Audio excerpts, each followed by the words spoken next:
খালি পেটে তিনটি খাবার কখনোই খাবেন না বা গ্রহণ করবেন না। আসসালামু আলাইকুম ওয়া রাহমাতুল্লাহি ওয়া বারাকাতুহু। আজকের ভিডিওটি খুবই গুরুত্বপূর্ণ সকলের জন্য, কারণ এই বিষয়টা আমাদের সকলের জানা দরকার। খালি পেটে যদি আপনি তিনটি খাবার গ্রহণ করেন অর্থাৎ খান, তাহলে আপনার রক্তের শূন্যতা এবং আয়রনের মতন বড় বড় সমস্যা আপনার শরীরে দেখা দিতে পারে এবং মারাত্মক রোগে আপনি আক্রান্ত হতে পারেন। এই জন্য কখনোই ভুলে তিনটি খাবার খালি পেটে খাবেন না। সেই তিনটি খাবার কি জানার আগে ভিডিওতে লাইক, চ্যানেলটি সাবস্ক্রাইব, ভিডিওটি শেয়ার করার অনুরোধ করছি। তিনটি খাবারের ভিতরে নাম্বার 1 হচ্ছে কোমল জাতীয় পানি, যেটাকে আমরা এনার্জি ড্রিঙ্ক বলে থাকি, কোল্ড ড্রিঙ্কস বলে থাকি। এই ড্রিঙ্কসটা কখনোই খালি পেটে খাবেন না।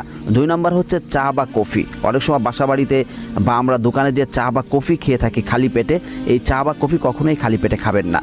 3 নম্বর হচ্ছে গরম পানি। অতিরিক্ত গরম পানি কখনোই খালি পেটে খাবেন না। যদি আপনি খান তাহলে আপনার শরীরে মারাত্মক রোগ বা আপনার রক্তের শূন্যতা দেখা দেওয়ার আশঙ্কা আছে।